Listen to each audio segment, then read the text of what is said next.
ਅੱਜ ਦਾ video lesson ਦੇਖ ਰਹੇ ਸਾਰੇ ਵਿਦਿਆਰਥੀਆਂ ਨੂੰ ਮੇਰੇ ਵੱਲੋਂ ਜਾਨੀ ਕਿ ਰਾਜਵਿੰਦਰ ਸਿੰਘ ਵੱਲੋਂ ਪਿਆਰ ਭਰੀ ਸਤਿ ਸ਼੍ਰੀ ਅਕਾਲ। ਅੱਜ ਦਾ ਇਹ ਲੈਸਨ 7ਵੀਂ ਕਲਾਸ ਦੇ ਵਿਦਿਆਰਥੀਆਂ ਦੇ ਲਈ ਹੈ, 7th ਕਲਾਸ ਦੇ ਵਿਦਿਆਰਥੀਆਂ ਦੇ ਲਈ। ਇਹਦੇ 'ਚ ਅਸੀਂ ਅਧਿਆਇ ਪ੍ਰਮੇय ਸੰਖਿਆਵਾਂ ਜਿਹੜਾ ਸਾਡੇ ਕੋਲ ਹੈ ਰੈਸ਼ਨਲ ਨੰਬਰਸ, ਉਸ ਦੀ ਅਸੀਂ ਦੁਹਰਾਈ ਕਰਾਂਗੇ। ਠੀਕ ਹੈ, ਤਾਂ ਪੂਰੇ ਚੈਪਟਰ ਦੇ ਪੂਰੇ ਅਧਿਆਇ ਦੇ ਜਿੰਨੇ ਵੀ ਸਾਡੇ ਕੋਲ ਕੁਐਸਚਨ ਹੈਗੇ ਨੇ ਅਲੱਗ-ਅਲੱਗ ਢੰਗ ਦੇ, ਉਹਦੇ ਵਿੱਚੋਂ ਹਰ ਇੱਕ ਟੌਪਿਕ 'ਚੋਂ ਆਪਾਂ ਇੱਕ ਦੋ ਕੁਐਸਚਨ ਜਿਹੜੇ ਉਹ डिस्कस करांगे अज दे इस लैसन दे विच। एक वर्कशीट दे राही आपां पूरा जिहड़ा चैप्टर है उहदी दोहराई करांगे, उहनूं रिवाइज करांगे। ठीक है, -4 दा जुड़ात्मक उल्ट की है? What is the additive inverse of -4? जुड़ात्मक उल्ट की गल आपां पहलां भी करके आए हैं कि जुड़ात्मक उल्ट पता करन दे लई सिंपली साडे कोल असीं जो भी संख्या है उहदा जिहड़ा साइन है वो असीं उल्टा दिंदे हां। ठीक है, तो -4 दा घटाओ 4 दा जुड़ात्मक उल्ट।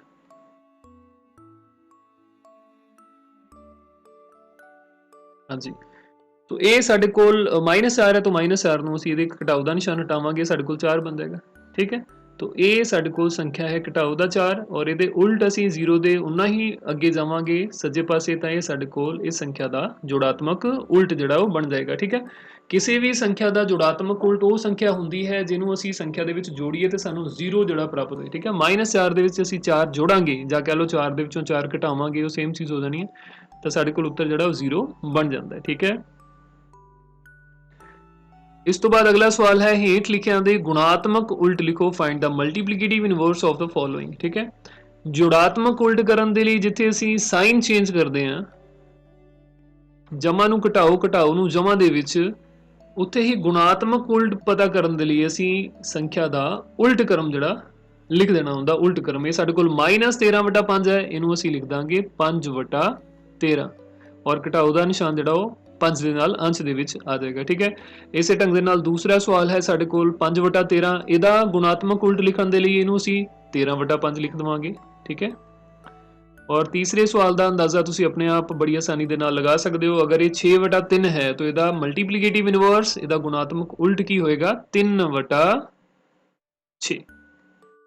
ठीक है स्टूडेंट्स, तो इस ढंग के नाल बहुत सौखे ने सवाल, इन्हों आप कर सकते हैं। ठीक है, पेपर दे विच जरूर इन्हों दे विचों कुछ ना कुछ पूछा जाएगा।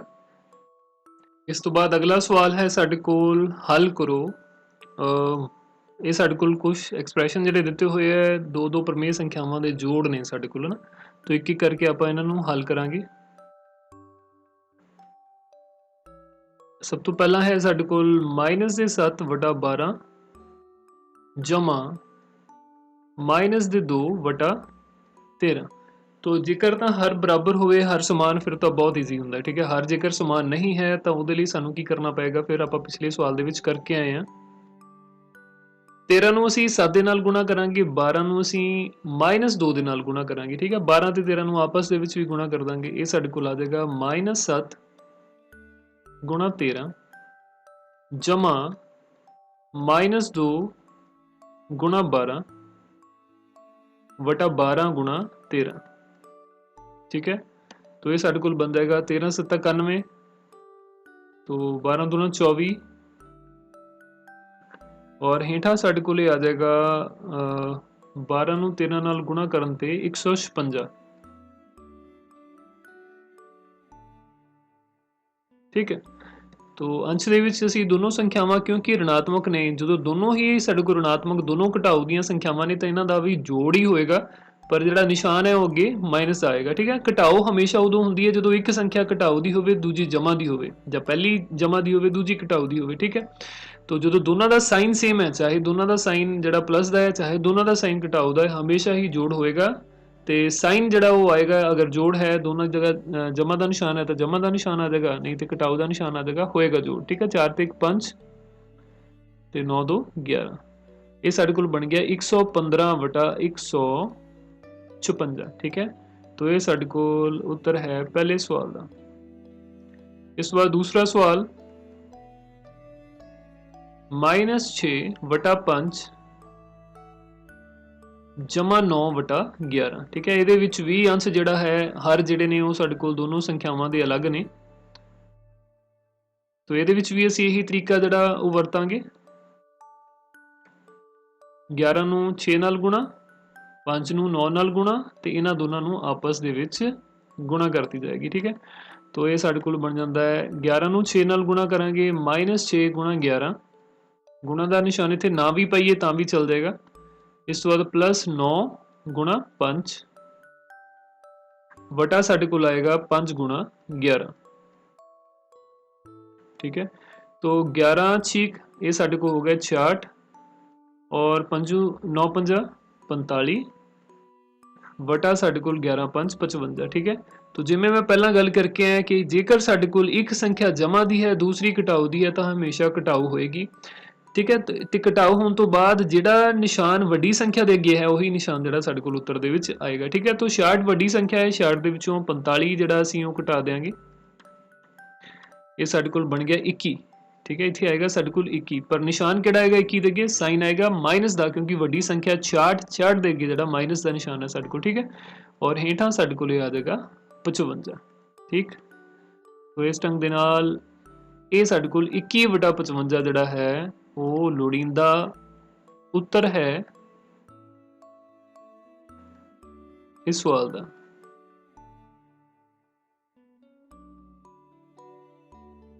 ठीक है स्टूडेंट्स, इस तो बाद अगला सवाल साढ़े कोल है -7/17 -2/51 -7/17 जमा -2/51। ठीक है,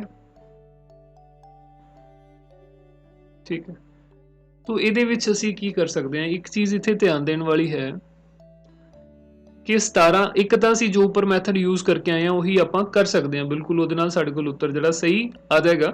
पर दूसरा असी ये देख सकते हैं कि 17 ते 51 जिहड़े दोनों ने 51 जिहड़े वो 17 के पहाड़े विच आउंदे आ। ठीक है ना, 51 17 के पहाड़े विच आउंदे, आपां 17 ते 51 का LCM जिहड़ा आ वो लै लवांगे। ये दूसरा तरीका है, दोनों जिहड़े हर ने उन्हां दा लसा वावा पता कर लो। 17 51 जिवें आपां करदे हुंदे आ, तो सब तो पहला इनू असीं 3 ते करांगे, क्योंकि 51 जिहड़ा 3 दे पहाड़े ते जाएगा। 17 3 ते भाग नहीं होएगा, 17 का 17 ही रहेगा, 51 नूं 3 ते भाग करांगे साढ़े कोल 17 आ जाएगा। ठीक है, इस तो बाद ये 17 ते जाएगा। सो जिहड़ा साढ़े कोल 3 अते 17 ते 51 का जिहड़ा लल्ला ससा वावा है LCM ये साढ़े कोल बन जाता है 17 3 गुणा 17, मतलब 17 ती 51, ये वापस साढ़े कोल 51 ही बन जाता है। ठीक है, जदों भी दो संख्यावां दे विच असीं देखिए एक संख्या दूसरी संख्या का गुणनखंड होए तो साढ़े कोल जिहड़ी वड्डी संख्या है वो दोनों संख्यावां का LCM जिहड़ा वो बन जाता है। हुण की करना है आपां, ये जिहड़ियां दोनों प्रमेय संख्यावां ने दोनों नूं ही असीं इस LCM दे नाल गुणा कर देना। जिवें -7/17 इनू असीं गुणा 51 कर देंगे। ठीक है, दूसरा है साढ़े कोल -2/51 इनू भी असीं 51 दे नाल गुणा कर देंगे। ठीक है,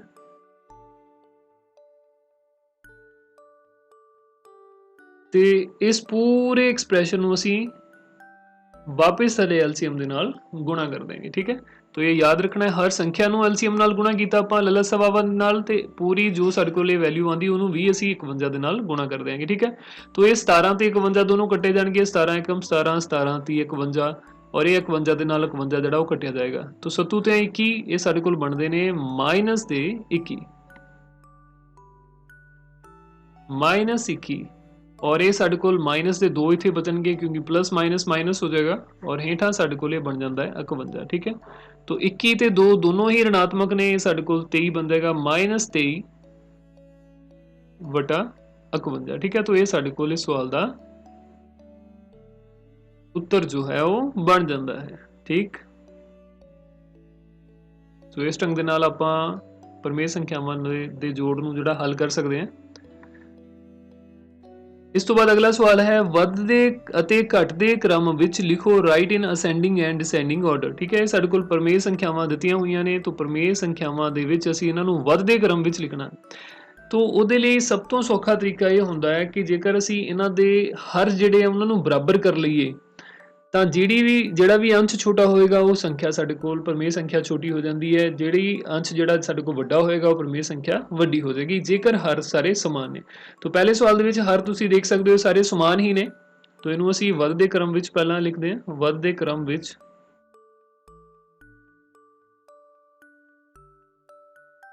ਹਾਂਜੀ। तो सब तो पहला हम देख सकते हैं आप 3 -4 ਤੇ -1 ਦੇ ਵਿੱਚੋਂ ਸਭ ਤੋਂ ਛੋਟੀ ਸੰਖਿਆ ਸਾਡੇ ਕੋਲ ਜਿਹੜੀ ਉਹ -4 ਹੈ। -4/5 ਜੇਕਰ ਸੰਪੂਰਨ ਸੰਖਿਆਵਾਂ ਤੁਸੀਂ ਪੜ੍ਹੀਆਂ ਨੇ ਬਹੁਤ ਚੰਗੇ ਢੰਗ ਦੇ ਨਾਲ ਤਾਂ ਇਹ ਬਹੁਤ ਈਜ਼ੀਲੀ ਤੁਹਾਨੂੰ ਪਤਾ ਚੱਲ ਜਾਏਗਾ ਕਿ -4 ਸਭ ਤੋਂ ਛੋਟਾ ਹੈ, ਇਸ ਤੋਂ ਵੱਡਾ ਸਾਡੇ ਕੋਲ -1/5 ਹੈ ਤੇ ਉਸ ਤੋਂ ਵੱਡੀ ਸੰਖਿਆ ਜਿਹੜੀ ਹੈ ਉਹ 3/5 ਹੈ। ਠੀਕ ਹੈ, तो ਅਸੀਂ ਇਹਨੂੰ ਵੱਧਦੇ ਕ੍ਰਮ ਵਿੱਚ ਲਿਖ ਲਿਆ। ਜੇਕਰ ਅਸੀਂ ਇਹਦਾ ਕ੍ਰਮ ਜਿਹੜਾ ਉਹ ਉਲਟਾ ਦਈਏ ਤਾਂ ਉਹ ਸਾਡੇ ਕੋਲ ਸੰਖਿਆਵਾਂ ਘਟਦੇ ਕ੍ਰਮ ਵਿੱਚ ਹੋ ਜਾਣਗੀਆਂ। ਠੀਕ ਹੈ, तो ਇਹ ਸਾਡੇ ਕੋਲ ਬਣ ਜਾਂਦੀਆਂ ਨੇ 3/5, ਫਿਰ ਉਸ ਤੋਂ ਛੋਟੀ -1/5, ਫਿਰ ਸਭ ਤੋਂ ਛੋਟੀ -4/5। ਠੀਕ ਹੈ, ਇਸੇ ਢੰਗ ਦੇ ਨਾਲ ਦੂਸਰਾ ਤੇ ਤੀਸਰਾ ਸਵਾਲ ਹੈ ਜਿਹੜਾ ਉਹਨੂੰ ਵੀ ਅਸੀਂ ਹੱਲ ਕਰ ਸਕਦੇ ਹਾਂ। ਦੂਸਰੇ ਸਵਾਲ ਦੇ ਵਿੱਚ ਆਪਾਂ ਦੇਖਦੇ ਹਾਂ ਪਹਿਲੇ ਸਵਾਲ ਦੇ ਨਾਲੋਂ ਦੂਸਰੇ ਸਵਾਲ ਦੇ ਵਿੱਚ ਫਰਕ ਇਹ ਹੈ ਕਿ ਦੂਸਰੇ ਸਵਾਲ ਦੇ ਵਿੱਚ ਜਿਹੜੇ ਹਰ ਨੇ ਉਹ ਸਾਡੇ ਕੋਲ ਸਮਾਨ ਨਹੀਂ ਦਿੱਤੇ ਹੋਏ, ਨਾ ਹੀ ਅੰਸ਼ ਸਾਡੇ ਕੋਲ ਸਮਾਨ ਨੇ, ਨਾ ਹੀ ਹਰ ਸਾਡੇ ਕੋਲ ਸਮਾਨ ਨੇ। ਜਿਵੇਂ ਅਸੀਂ ਪਹਿਲਾਂ ਗੱਲ ਕਰਕੇ ਜੇਕਰ ਤਾਂ ਹਰ ਸਾਡੇ ਕੋਲ ਸਮਾਨ ਨੇ ਤਾਂ ਜਿਹੜੀ ਛੋਟੀ ਸੰਖਿਆ ਜਿਹੜਾ ਅੰਸ਼ ਛੋਟਾ ਹੈ ਉਹ ਸੰਖਿਆ ਛੋਟੀ ਹੋ ਜਾਏਗੀ। ਬਟ ਇਸ ਤੋਂ ਉਲਟਾ ਜੇਕਰ ਅਸੀਂ ਗੱਲ ਕਰੀਏ, ਜੇਕਰ ਹਰ ਅੰਸ਼ ਸਾਡੇ ਕੋਲ ਕਿਸੇ ਵੀ ਪਰਮੇਯ ਸੰਖਿਆਵਾਂ ਦੇ 2-3 ਦੇ ਸਮਾਨ ਹੋ ਜਾਣ ਤਾਂ ਜਿਹਦਾ ਹਰ ਵੱਡਾ ਹੋਏਗਾ ਉਹ ਸੰਖਿਆ ਜਿਹੜੀ ਉਹ ਛੋਟੀ ਸੰਖਿਆ ਬਣ ਜਾਂਦੀ ਹੈ। ਠੀਕ ਹੈ, तो ਇਹਦੇ ਵਿੱਚ ਹੁਣ ਅਸੀਂ ਸਭ ਤੋਂ ਪਹਿਲਾਂ ਕੀ ਕਰਾਂਗੇ, ਇਹਨਾਂ ਦੇ ਹਰ ਜਿਹੜੇ ਹੈ ਉਹ ਅਸੀਂ ਸਮਾਨ ਕਰਨੇ ਨੇ। ਠੀਕ ਹੈ, ਹਰ ਸਾਡੇ ਕੋਲ ਜਿਹੜੇ ਹੈਗੇ ਨੇ 3, 9 ਤੇ 3। ਜੇਕਰ ਅਸੀਂ 3 ਨੂੰ 3 ਦੇ ਨਾਲ ਗੁਣਾ ਕਰੀਏ ਇਹ ਵੀ ਸਾਡੇ ਕੋਲ 9 ਬਣ ਜਾਏਗਾ। ਇਸੇ ਤਰ੍ਹਾਂ ਇਸ 3 ਨੂੰ ਵੀ 3 ਦੇ ਨਾਲ ਗੁਣਾ ਕਰਦੇ ਇਹ ਵੀ 9 ਬਣ ਜਾਏਗਾ। ਕਿਸੇ ਵੀ ਪਰਮੇਯ ਸੰਖਿਆ ਦੇ ਵਿੱਚ ਜੇਕਰ ਅਸੀਂ ਹਰ ਨੂੰ ਕਿਸੇ ਸੰਖਿਆ ਨਾਲ ਗੁਣਾ ਕਰਦੇ ਹਾਂ ਤਾਂ ਉਸੇ ਸੰਖਿਆ ਦੇ ਨਾਲ ਸਾਨੂੰ ਅੰਸ਼ ਨੂੰ ਵੀ ਗੁਣਾ ਕਰਨਾ ਪਏਗਾ। ਠੀਕ ਹੈ, ਤਾਂ ਇਹਦੇ ਤੋਂ ਅਸੀਂ ਲਿਖ ਸਕਦੇ ਹਾਂ -2 ਗੁਣਾ 3 ਵਟਾ 3 ਗੁਣਾ 3, मतलब अंश ਨੂੰ ਵੀ 3 ਦੇ ਨਾਲ ਗੁਣਾ ਤੇ ਹਰ ਨੂੰ ਵੀ 3 ਦੇ ਨਾਲ ਗੁਣਾ। ਦੂਸਰੀ ਸੰਖਿਆ ਦੇ ਵਿੱਚ ਪਹਿਲਾਂ ਹੀ ਹਰ ਦੇ ਵਿੱਚ 9 ਹੈ, ਇਹਨੂੰ ਛੇੜਨ ਦੀ ਲੋੜ ਨਹੀਂ ਹੈ। ਇਸੇ ਢੰਗ ਦੇ ਨਾਲ ਅਗਲਾ -4 ਗੁਣਾ 3 ਵਟਾ 3 ਗੁਣਾ 3। ਇਹਦੇ ਨਾਲ ਕੀ ਹੋਇਆ, ਜਿਹੜੀਆਂ ਸਾਡੇ ਕੋਲ ਸੰਖਿਆਵਾਂ ਸੀ ਉਹ ਬਣ ਗਈਆਂ -6/9, -2/9 ਤੇ -12/9। ਠੀਕ ਹੈ, ਹੁਣ ਇਹਨਾਂ ਦੇ ਹਰ ਜਿਹੜੇ ਇੱਕ ਸਮਾਨ ਨੇ। ਹੁਣ ਇਹਦੇ ਵਿੱਚ ਅਸੀਂ ਬੜੀ ਆਸਾਨੀ ਦੇ ਨਾਲ ਦੱਸ ਸਕਦੇ ਹਾਂ ਕਿ ਕਿਹੜੀ ਸੰਖਿਆ ਜਿਹੜੀ ਛੋਟੀ ਹੈ ਤੇ ਕਿਹੜੀ ਵੱਡੀ ਹੈ। ਸਭ ਤੋਂ ਪਹਿਲਾਂ ਅਸੀਂ ਇਹਨਾਂ ਨੂੰ ਵੱਧਦੇ ਕ੍ਰਮ ਵਿੱਚ ਲਿਖ ਦਾਂਗੇ। ਵੱਧਦੇ ਕ੍ਰਮ ਵਿੱਚ ਜਦੋਂ ਲਿਖਣਾ ਹੈ ਸਭ ਤੋਂ ਪਹਿਲਾਂ ਅਸੀਂ ਜਿਹੜੀ ਸਭ ਤੋਂ ਛੋਟੀ ਸੰਖਿਆ ਹੈ ਉਹ ਲਿਖਾਂਗੇ, ਫਿਰ ਉਸ ਤੋਂ ਬਾਅਦ ਉਸ ਤੋਂ ਵੱਡੀ, ਫਿਰ ਉਸ ਤੋਂ ਵੱਡੀ। ਠੀਕ ਹੈ, ਤਾਂ ਇਹਨਾਂ ਵਿੱਚ ਸਭ ਤੋਂ ਛੋਟੀ ਸੰਖਿਆ ਜਿਹੜੀ ਹੈ ਉਹ ਸਾਡੇ ਕੋਲ -12 ਨੇ, -12/9।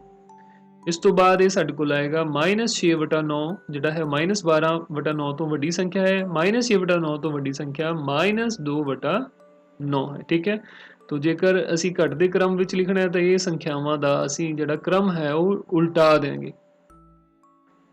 ਘਟਦੇ ਕ੍ਰਮ ਵਿੱਚ ਇਹ ਬਣ ਜਾਏਗਾ -2/9, ਇਹ ਸਭ ਤੋਂ ਵੱਡੀ ਸੰਖਿਆ ਹੈ, ਉਸ ਤੋਂ ਛੋਟੀ ਸੰਖਿਆ -6/9 ਤੇ ਸਭ ਤੋਂ ਛੋਟੀ ਸੰਖਿਆ -12/9 ਹੈ। ठीक है, इस तो बाद आखिरी सवाल साडे कोल जिहड़ा है -3/7, -3/2, -3/4।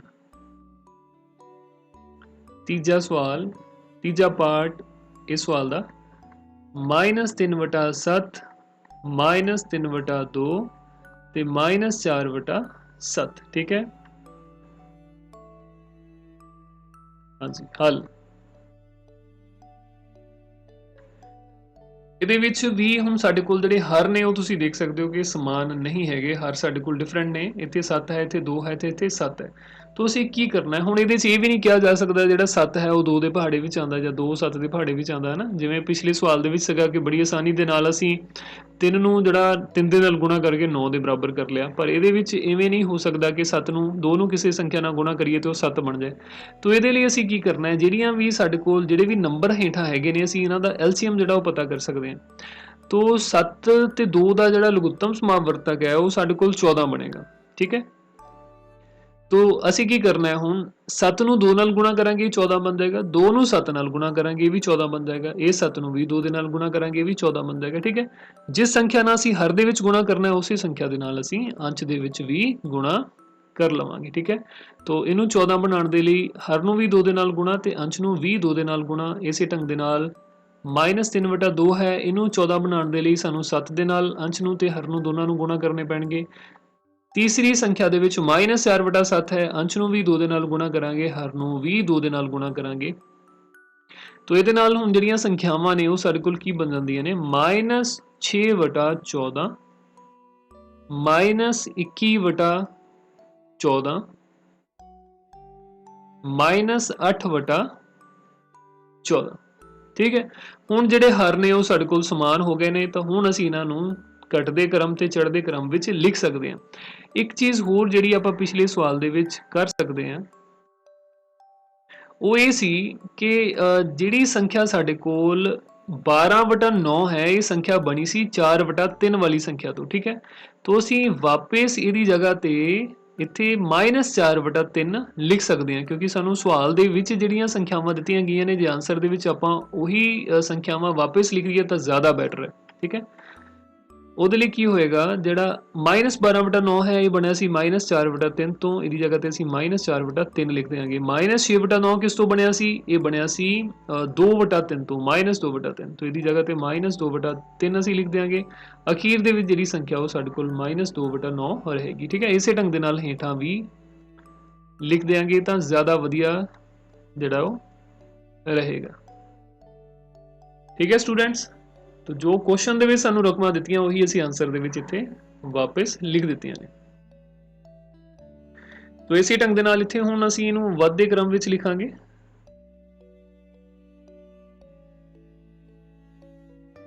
ਅਤੇ ਘਟਦੇ ਕ੍ਰਮ ਵਿੱਚ ਵੀ ਲਿਖਾਂਗੇ ਵੱਧਦੇ ਕ੍ਰਮ ਵਿੱਚ ਤੋ ਵੱਧਦੇ ਕ੍ਰਮ ਵਿੱਚ ਸਾਡੇ ਕੋਲ ਸਭ ਤੋਂ ਛੋਟੀ ਸੰਖਿਆ ਜਿਹੜੀ ਹੈ ਉਹ ਹੈ -21/14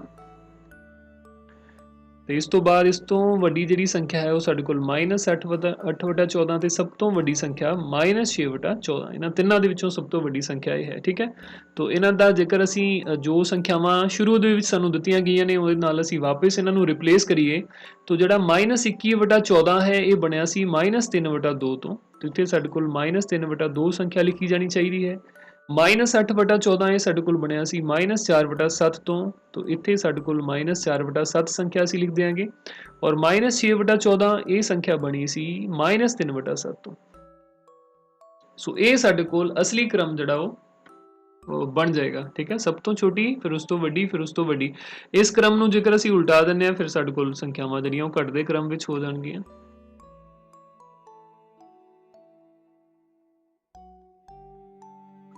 ਘਟਦੇ ਕ੍ਰਮ ਵਿੱਚ ਹਾਂਜੀ ਸੰਖਿਆਵਾਂ ਸਭ ਤੋਂ ਵੱਡੀ ਸੰਖਿਆ -3/7 ਉਸ ਤੋਂ ਛੋਟੀ -4/7 ਉਸ ਤੋਂ ਛੋਟੀ -3/2 ਠੀਕ ਹੈ ਤੋ ਇਸ ਢੰਗ ਦੇ ਨਾਲ ਇਹੋ ਜਿਹੇ ਸਵਾਲਾਂ ਨੂੰ ਅਸੀਂ ਹੱਲ ਕਰ ਸਕਦੇ ਹਾਂ ਕੋਈ ਵੀ ਕਿਤੇ ਡਾਊਟ ਹੈ ਕੋਈ ਚੀਜ਼ ਨਹੀਂ ਪਤਾ ਲੱਗੀ ਵੀਡੀਓ ਨੂੰ ਤੁਸੀਂ ਬੜੇ ਆਰਾਮ ਦੇ ਨਾਲ ਜਿੰਨੀ ਵਾਰ ਮਰਜ਼ੀ ਰਿਪੀਟ ਕਰਕੇ ਦੇਖ ਸਕਦੇ ਹੋ ਠੀਕ ਹੈ ਇਸ ਤੋਂ ਬਾਅਦ ਅਗਲਾ ਸਵਾਲ ਸਾਡੇ ਕੋਲ ਹੈ ਕਿਹੜਾ ਵੱਡਾ ਹੈ ਵਿਚ ਇਜ਼ ਗ੍ਰੇਟਰ ਠੀਕ ਹੈ ਇਹਨਾਂ ਸੰਖਿਆਵਾਂ ਦੇ ਵਿੱਚੋਂ ਤਿੰਨ ਸਵਾਲ ਨੇ ਸਾਡੇ ਕੋਲ ਤਿੰਨਾਂ ਦੇ ਵਿੱਚ ਆਪਾਂ ਜਿਹੜੀਆਂ ਸੰਖਿਆਵਾਂ ਦਿੱਤੀਆਂ ਹੋਈਆਂ ਨੇ ਦੋ ਉਹਨਾਂ ਦੇ ਵਿੱਚੋਂ ਇਹ ਦੱਸਣਾ ਹੈ ਕਿ ਕਿਹੜੀ ਸੰਖਿਆ ਜਿਹੜੀ ਉਹ ਵੱਡੀ ਹੈ ਠੀਕ ਹੈ ਤੋ ਇਹਨੂੰ ਆਪਾਂ ਕਰਦੇ ਹਾਂ ਸਭ ਤੋਂ ਪਹਿਲਾਂ ਪਹਿਲਾ ਸਵਾਲ ਹੈ ਸਾਡੇ ਕੋਲ -3 से 2/7 ਜਾਂ -3 से 4/5 तो ਇਹਦੇ ਵਿੱਚ ਅਸੀਂ ਕਰਨਾ ਕੀ ਹੈ ਪਹਿਲਾਂ ਤੇ ਇਹ ਸਾਡੇ ਕੋਲ ਮਿਸ਼ਰਤ ਭਿੰਨਾਂ ਜਿਹੜੀਆਂ ਸੰਖਿਆਵਾਂ ਦਿੱਤੀਆਂ ਹੋਈਆਂ ਨੇ ਪਹਿਲਾਂ ਤਾਂ ਇਹਨਾਂ ਨੂੰ ਅਸੀਂ ਬਦਲਦੇ ਹਾਂ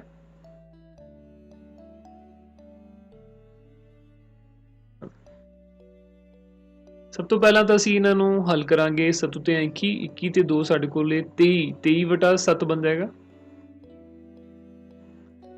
दूसरी संख्या ਦੇ ਵਿੱਚ ਅਸੀਂ ਜਿਹੜਾ ਹੈ 5 3 15 15 ਤੇ 4 19 ਇਹ -19/5 ਬਣ ਜਾਏਗਾ ਠੀਕ ਹੈ ਹੁਣ ਅਸੀਂ ਜਿਵੇਂ ਪਿਛਲੇ ਸਵਾਲ ਦੇ ਵਿੱਚ ਕਰਕੇ ਆਏ ਕਿ ਵੱਡੀ ਤੇ ਛੋਟੀ ਸੰਖਿਆ ਜੇਕਰ ਅਸੀਂ ਕੰਪੇਅਰ ਕਰਨੀ ਹੈ ਕਿਹੜੀ, ਤਾਂ ਉਹਨਾਂ ਦੇ ਹਰ ਜਿਹੜੇ ਬਰਾਬਰ ਕਰਨੇ ਪੈਂਦੇ ਨੇ ਪ੍ਰਮੇਯ ਸੰਖਿਆਵਾਂ ਦੇ, ਠੀਕ ਹੈ। ਤਾਂ ਜੇਕਰ ਅਸੀਂ ਦੋਨੋਂ ਪ੍ਰਮੇਯ ਸੰਖਿਆਵਾਂ ਦੇ ਹਰ ਬਰਾਬਰ ਕਰ ਲੈਂਦੇ ਹਾਂ, ਉਹਦੇ ਤੋਂ ਸਾਨੂੰ ਬਹੁਤ ਸੌਖੇ ਢੰਗ ਦੇ ਨਾਲ ਪਤਾ ਲੱਗ ਜਾਂਦਾ ਹੈ ਕਿ ਕਿਹੜੀ ਸੰਖਿਆ ਵੱਡੀ ਹੈ ਤੇ ਕਿਹੜੀ ਸੰਖਿਆ ਛੋਟੀ ਹੈ, ਠੀਕ ਹੈ। ਜੇਕਰ ਇੱਕ ਸੰਖਿਆ ਧਨਾਤਮਕ ਹੈ ਤਾਂ ਧਨਾਤਮਕ ਵੱਡੀ ਹੋਏਗੀ, ਦੂਸਰੀ ਅਗਰ ऋणात्मक ਹੈ, ਜੇਕਰ ਦੋਨੋਂ ਹੀ ऋणात्मक ਨੇ ਫਿਰ ਸਾਨੂੰ ਦੇਖਣਾ ਪਏਗਾ ਨਾ, ਦੋਨੋਂ ਹੀ ਧਨਾਤਮਕ ਨੇ ਤਾਂ ਵੀ ਸਾਨੂੰ ਦੇਖਣਾ ਪਏਗਾ। तो हर बराबर करने के लिए असीं की करते हैं, 7 ਨੂੰ जेकर 5 ਨਾਲ गुणा करिए 35 बन जाएगा, 5 ਨੂੰ 7 ਨਾਲ गुणा करिए ये 35 बन जाएगा, ठीक है। तो असीं अंश ਅਤੇ हर ਦੇ ਵਿੱਚ सेम नंबर ਦੇ ਨਾਲ गुणा कर सकते हैं। तो ਇਹਦੇ ਵਿੱਚ ਆਪਾਂ कर ਲੈਂਦੇ ਹਾਂ -23 ਨੂੰ 5 ਦੇ ਨਾਲ गुणा करते हैं, ਹੇਠਾਂ 7 ਨੂੰ ਵੀ 5 ਦੇ ਨਾਲ गुणा करते हैं, ठीक है। ਜਾਂ तो ਇਹਨੂੰ ਅਸੀਂ 7 ਦੇ ਨਾਲ ਗੁਣਾ ਕਰਾਂਗੇ, 19 ਨੂੰ 7 ਦੇ ਨਾਲ ਤੇ ਹੇਠਾਂ 5 ਨੂੰ ਵੀ 7 ਦੇ ਨਾਲ, ਤਾਂ ਕਿ ਦੋਨੋਂ ਸੰਖਿਆਵਾਂ ਦਾ ਜਿਹੜਾ ਹਰ ਹੈ ਉਹ ਸਮਾਨ ਹੋ ਸਕੇ। तो -23 ਨੂੰ 5 ਨਾਲ ਗੁਣਾ ਕਰਾਂਗੇ, ਸਾਡੇ ਕੋਲ -115 ਆ ਜਾਣਗੇ, ਹੇਠਾਂ 7 5 35 ਆ ਜਾਏਗਾ। दूसरी संख्या साडे कोल 19 ਨੂੰ 7 ਨਾਲ ਜੇਕਰ ਅਸੀਂ ਗੁਣਾ ਕਰਦੇ ਹਾਂ ਤਾਂ 19 7 ਸਾਡੇ ਕੋਲ 9 7 63 ਹੁੰਦੇ ਨੇ, 6 7 7 6 13 133 ਬਣਦਾ ਹੈ ਸਾਡੇ ਕੋਲ, ठीक है। तो -133 और वटा 7 5 35। तो हुण तुसीं देख सकते हो दोनों संख्यावां दे हर जिहड़े ने वो एक समान हैगे ने, ठीक है। हर जेकर समान ने तो अंश दे विच जिहड़ा अंश छोटा होएगा उही संख्या जिहड़ी साडे कोल छोटी हो जाएगी, ठीक है। तो जिहड़ी असीं इहदे विच वड्डा देखना किहड़ा है कि किहड़ी संख्या वड्डी है, विच इज़ ग्रेटर, तो उहदे लई वड्डी संख्या जिहड़ी असीं वो देखांगे अंश दे विच। तो अंश दे विच असीं सानूं पता है कि वैसे तो 115 जिहड़ा 133 तो छोटा हुंदा है, पर जदों दोनों दे अगे घटाओ दा निशान है तां जिहड़ा -115 है -133 तो वड्डा होएगा, ठीक है। तो क्योंकि -115 वड्डी संख्या है, -133 तो सो -115 वटा 35 भाव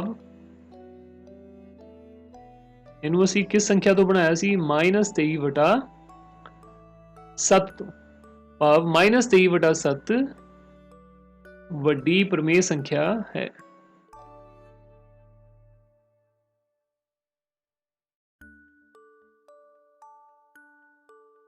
ਵੱਡੀ ਪ੍ਰਮੇਯ ਸੰਖਿਆ ਹੈ, ਠੀਕ ਹੈ ਵੀ। ਇਸੇ ਢੰਗ ਦੇ ਨਾਲ ਜਿਹੜਾ ਦੂਸਰਾ ਸਵਾਲ ਹੈ ਉਹਨੂੰ ਵੀ ਅਸੀਂ ਹੱਲ ਕਰ ਸਕਦੇ ਹਾਂ ਤੇ ਤੀਸਰੇ ਸਵਾਲ ਨੂੰ ਵੀ ਹੱਲ ਕਰ ਸਕਦੇ ਹਾਂ। ਤੇ ਮੈਨੂੰ ਉਮੀਦ ਹੈ ਕਿ ਪਹਿਲੇ ਨੂੰ ਅਗਰ ਸਮਝੇ ਹੋ ਤਾਂ ਦੂਸਰੇ ਨੂੰ ਵੀ ਤੁਸੀਂ ਬੜੀ ਆਸਾਨੀ ਦੇ ਨਾਲ ਕਰ ਸਕਦੇ ਹੋ। ਇਹਦੇ 'ਚ ਹਿੰਟ ਮੈਂ ਦੇ ਦਿੰਦਾ ਤੁਹਾਨੂੰ। ਸਭ ਤੋਂ ਪਹਿਲਾਂ ਤਾਂ ਜਿਹੜਾ ਮਾਈਨਸ ਦਾ ਨਿਸ਼ਾਨ ਹੈ ਇਹਨੂੰ ਆਪਾਂ ਅੰਸ਼ ਦੇ ਵਿੱਚ ਲਿਖ ਲਾਂਗੇ। ਸਾਡੇ ਕੋਲ -3 ਵਟਾ 4 ਤੇ -2 ਵਟਾ 3 ਬਣ ਜਾਏਗਾ, ਠੀਕ ਹੈ। ਉਸ ਤੋਂ ਬਾਅਦ 4 ਤੇ 3 ਦਾ ਜਿਹੜਾ ਐਲਸੀਐਮ ਹੈ ਉਹ ਸਾਡੇ ਕੋਲ 12 ਹੁੰਦਾ। तो पहली संख्या ਨੂੰ 3 ਦੇ ਨਾਲ गुणा कर दो, अंश ਨੂੰ ਵੀ हर ਨੂੰ, ਇੱਥੇ ਸਾਡੇ ਕੋਲ हर ਜਿਹੜਾ 12 ਬਣ ਜਾਏਗਾ। दूसरी संख्या ਦੇ ਵਿੱਚ ਵੀ हर ਸਾਡੇ ਕੋਲ 12 ਬਣਾਉਣ ਦੇ ਲਈ 4 ਨਾਲ गुणा ਕਰ ਲਾਂਗੇ ਆਪਾਂ अंश ਨੂੰ ਵੀ ਤੇ हर ਨੂੰ ਵੀ, ਠੀਕ ਹੈ। तो ਫਿਰ ਉਹਨਾਂ ਨੂੰ ਕੰਪੇਅਰ ਕਰਕੇ ਅਸੀਂ ਉੱਤਰ ਇਹਦਾ ਲਿਖ ਸਕਦੇ ਹਾਂ। ਇਸੇ ਢੰਗ ਦੇ ਨਾਲ ਇਸ ਸੰਖਿਆ ਦੇ ਵਿੱਚ ਪਹਿਲੇ ਤੇ ਮਾਈਨਸ ਦਾ ਨਿਸ਼ਾਨ ਹੈ ਜਿਹੜਾ ਇਹਨੂੰ ਅਸੀਂ ਉੱਪਰ ਸ਼ਿਫਟ ਕਰ ਲਾਂਗੇ। ਇਹ ਸਾਡੇ ਕੋਲ -4 ਵਟਾ 5 ਜਾਂ -16 ਵਟਾ 25 ਬਣ ਜਾਏਗਾ, ठीक है। उस तो बाद ये 5 ਨੂੰ 25 ਦੇ ਬਰਾਬਰ ਕੀਤਾ ਜਾ ਸਕਦਾ ਬੜੀ ਆਸਾਨੀ ਦੇ ਨਾਲ। 5 ਨਾਲ ਗੁਣਾ ਕਰੀਏ तो 5 ਨਾਲ ਗੁਣਾ ਕਰਾਂਗੇ 4 ਨੂੰ, ਇਹ ਸਾਡੇ ਕੋਲ -20 ਹੋ ਜਾਏਗਾ। ਹੇਠਾਂ ਸਾਡੇ ਕੋਲ 5 ਨਾਲ ਗੁਣਾ ਕਰਨ ਤੇ 25 ਬਣ ਜਾਏਗਾ। तो -20 ਵਟਾ 25 ਜਾਂ -16 ਵਟਾ 25। तो ਦੋਨਾਂ ਦੇ ਵਿੱਚੋਂ ਜੇਕਰ ਅਸੀਂ ਦੇਖੀਏ ਤਾਂ ਕਿਹੜੀ ਸੰਖਿਆ ਵੱਡੀ ਹੋਏਗੀ? -16 ਵਟਾ 25, क्योंकि -16 -20 ਤੋਂ ਵੱਡੀ ਸੰਖਿਆ ਹੈ, ठीक है। तो ਇਹ ਦੋਨੋਂ ਇਹ ਕੁਐਸਚਨ ਵੀ ਤੁਸੀਂ ਕਰਨਾ ਹੈ ਤੇ ਇਹਦਾ ਉੱਤਰ ਜਿਹੜਾ ਉਹ ਕਮੈਂਟ ਬਾਕਸ ਦੇ ਵਿੱਚ ਜ਼ਰੂਰ ਕੋਸ਼ਿਸ਼ ਕਰਨੀ ਹੈ ਦੇਣ ਦੀ। इस तो बाद इस वर्कशीट का जिहड़ा लास्ट क्वेश्चन है साडे कोल प्रमेय संख्यावां अध्याय दा, वो साडे कोल है मुल पता करो फाइंड द वैल्यू। वो साडे कोल भाग वाले क्वेश्चन है, ठीक है। तो इनू हल बड़ी आसानी दे नाल असीं कर सकते हैं। आओ देखते हैं। पहला सवाल है साडे कोल -4 भाग 2 वटा 3, ठीक है। तो किसी भी संख्या दे विच प्रमेय संख्यावां दे विच जेकर असीं भाग है तो इनू असीं गुणा दे विच बदल लेना। गुणा च असीं किवें बदलना है, ये साडे कोल बन जाएगा -4 वटा 1, ठीक है। कोई भी संख्या अगर है उहदे नीचे कुछ नहीं है, हर दे विच तां 1 हुंदा, इहनूं असीं -4 वटा 1 लिख सकते हैं। भाग नूं असीं बदलना है गुणा दे विच ते जिहड़ी पिछे प्रमेय संख्या है इहदी बाजी पवा देनी है, ठीक है। इहदा मतलब इहदा उल्ट क्रम लिख देना, 3 उपर 2 थल्ले। ये साडे कोल आ जाएगा 3 वटा 2। ये याद रखना है हमेशा, भाग नूं गुणा विच बदलोगे तो पिछली संख्या का उल्ट क्रम जिहड़ा असीं करना है, पिछली संख्या का, अगली का नहीं। तो हुण बस इनू बहुत सौखा है, ਇਹ 2 ਦੇ ਨਾਲ 4 ਨੂੰ ਕੱਟਿਆ ਜਾ ਸਕਦਾ, 1 दूनी 2 2 दूनी 4, ਤਾਂ ਇਹ ਸਾਡੇ ਕੋਲ -2 ਗੁਣਾ 3 ਬਣ ਜਾਂਦਾ ਹੈ, 3 दूनी 6 -6 ਸਾਡੇ ਕੋਲ ਜਿਹੜਾ ਉੱਤਰ ਹੈ। ठीक है, तो इस तो बाद अगला जड़ा साडे कोल है दूसरा सवाल, तो ये है साडे कोल -3/5 भाग 2/1। देख 2 है तो 2 नूं असीं 2/1 लिख सकते हैं, तो ये भी आपां उही काम करना है, भाग नूं लिख देना है गुणा, ते जिहड़ी भी पिछली संख्या है 2/1 दा असीं उल्ट क्रम लिखांगे जो कि साडे कोल 1/2 बनेगा। ठीक है, तो 3 ਨੂੰ 1 ਨਾਲ ਗੁਣਾ ਕੀਤਾ ਇਹ ਸਾਡੇ ਕੋਲ -3 ਆ ਜਾਏਗਾ, 5 ਨੂੰ 2 ਨਾਲ ਗੁਣਾ ਕੀਤਾ 5 दूनी ये ਸਾਡੇ ਕੋਲ 10 बन जाएगा। ठीक है, तो -3/10 ਜਿਹੜਾ ਸਾਡੇ ਕੋਲ ਉੱਤਰ ਹੈ ਇਸ ਸਵਾਲ ਦਾ। ਇਸੇ ਢੰਗ ਦੇ ਨਾਲ ਜਿਹੜਾ ਤੀਸਰਾ ਸਵਾਲ ਹੈ ਉਹ ਵੀ ਅਸੀਂ ਦੇਖ ਲੈਂਦੇ ਹਾਂ। ਪਹਿਲਾਂ ਤੁਸੀਂ ਆਪਣੇ ਆਪ ਜਿਹੜਾ ਵੀਡੀਓ ਨੂੰ ਪੌਜ਼ ਕਰਕੇ ਇਹਨੂੰ ਕੋਸ਼ਿਸ਼ ਕਰੋ ਕਰਨ ਦੀ, ਉਸ ਤੋਂ ਬਾਅਦ ਫਿਰ ਇਹਨੂੰ ਅੱਗੇ ਵੀਡੀਓ ਨੂੰ ਚਲਾ ਕੇ ਤੁਸੀਂ ਦੇਖ ਸਕਦੇ ਹੋ। ਠੀਕ ਹੈ, तो ਇਹਦੇ ਵਿੱਚ ਵੀ ਅਸੀਂ ਉਹੀ ਕੰਮ ਕਰਨਾ ਹੈ, 3/13 भाग ਨੂੰ ਅਸੀਂ ਕਰਾਂਗੇ ਗੁਣਾ, ਤੇ ਇੱਧਰ ਅਸੀਂ ਲਿਖ ਦਾਂਗੇ 65/-4। ਠੀਕ ਹੈ, ਸੰਖਿਆਵਾਂ ਦਾ ਉਲਟ ਕਰਮ ਕਰ ਦਿੱਤਾ ਸੀ ਪ੍ਰਮੇय ਸੰਖਿਆ ਦੇ ਵਿੱਚ। तो ਹੁਣ 13 ਤੇ 65 ਇਹ ਦੋਨੋਂ ਇੱਕ ਪਹਾੜੇ, 13 ਜਿਹੜਾ 65 ਹੈ ਉਹ 13 ਦੇ ਪਹਾੜੇ ਵਿੱਚ ਜਾਂਦਾ ਹੈ, तो 13 × 13 13 × 5 65, ਤੇ ਸਾਡੇ ਕੋਲ ਕੀ ਬਚਦਾ ਹੈ 3 × 5/-4 ਪੰਜੋਤੀ ਹੈ 15 15/4 ਜਿਹੜਾ ਘਟਾਓ ਦਾ ਨਿਸ਼ਾਨ ਹੈ ਉਹ ਅਸੀਂ ਅੰਸ਼ ਦੇ ਵਿੱਚ ਹਮੇਸ਼ਾ ਲਗਾਉਨੇ ਆ ਮਿਆਰੀ ਰੂਪ ਦੇ ਵਿੱਚ ਲਿਖਣ ਦੇ ਲਈ। ਠੀਕ ਹੈ, तो उत्तर ਦੇ ਵਿੱਚ ਅਸੀਂ ਕਦੇ ਵੀ ਅੰਸ਼ ਦੇ ਵਿੱਚ ਹਰ ਦੇ ਵਿੱਚ ਜਿਹੜਾ ਘਟਾਓ ਦਾ ਨਿਸ਼ਾਨ ਨਹੀਂ ਰੱਖਣਾ, ਜੇਕਰ ਹਰ ਦੇ ਵਿੱਚ ਹੈ ਤਾਂ ਉਹਨੂੰ ਅੰਸ਼ ਦੇ ਵਿੱਚ ਅਸੀਂ ਸ਼ਿਫਟ ਕਰ ਦਿਆਂਗੇ। ਠੀਕ ਹੈ, ਜੇ ਦੋਨੋਂ ਜਗ੍ਹਾ ਹੈ ਤਾਂ ਉਹ ਕੱਟਿਆ ਜਾਏਗਾ ਆਪਸ ਦੇ ਵਿੱਚ। तो ਇਸ ਢੰਗ ਦੇ ਨਾਲ ਇਹ ਸਾਡੇ ਕੋਲ ਇਸ ਵਰਕਸ਼ੀਟ ਦਾ ਜਿਹੜਾ ਪ੍ਰਮੇय ਸੰਖਿਆਵਾਂ ਦਾ ਰੈਸ਼ਨਲ ਨੰਬਰਸ ਦਾ ਆਖਰੀ ਕੁਐਸਚਨ ਸੀ। तो ਇਹਦੇ ਵਿੱਚ ਅਸੀਂ ਲਗਭਗ ਹਰ ਇੱਕ ਟਾਈਪ ਭਾਗ ਵਾਲੀ, ਗੁਣਾ ਵਾਲੀ ਜਾਂ ਘਟਾਓ ਵਾਲੀ, ਕਿਹੜਾ ਵੱਡਾ ਹੈ ਕਿਹੜਾ ਛੋਟਾ ਹੈ, ਘਟਦੇ ਕ੍ਰਮ ਵੱਧਦੇ ਕ੍ਰਮ, ਠੀਕ ਹੈ, ਇਹ ਸਾਰੇ ਅਸੀਂ ਕੀਤੇ ਨੇ। तो ਮੈਨੂੰ ਉਮੀਦ ਹੈ ਕਿ ਹਰ ਇੱਕ ਕੁਐਸਚਨ ਨੂੰ ਤੁਸੀਂ ਬਹੁਤ ਧਿਆਨ ਦੇ ਨਾਲ ਦੇਖਿਆ ਹੋਵੇਗਾ ਤੇ ਸਮਝਿਆ ਵੀ ਹੋਵੇਗਾ, ਨੋਟ ਵੀ ਕੀਤਾ ਹੋਵੇਗਾ, ਤੇ ਇਹ ਵੀਡੀਓ ਬਹੁਤ ਹੈਲਪ ਇਸ ਵੀਡੀਓ ਨੇ ਕੀਤੀ ਹੋਏਗੀ ਤੁਹਾਡੀ ਪੂਰਾ ਚੈਪਟਰ ਤਿਆਰ ਕਰਨ ਦੇ ਲਈ। ਠੀਕ ਹੈ ਵਿਦਿਆਰਥੀਓ, तो ਅੱਜ ਦੇ ਲਈ ਇੰਨਾ ਹੀ, ਫਿਰ ਅਗਲੀ ਵੀਡੀਓ ਦੇ ਵਿੱਚ ਮਿਲਾਂਗੇ। ਉਦੋਂ ਤੱਕ ਸਤਿ ਸ਼੍ਰੀ ਅਕਾਲ।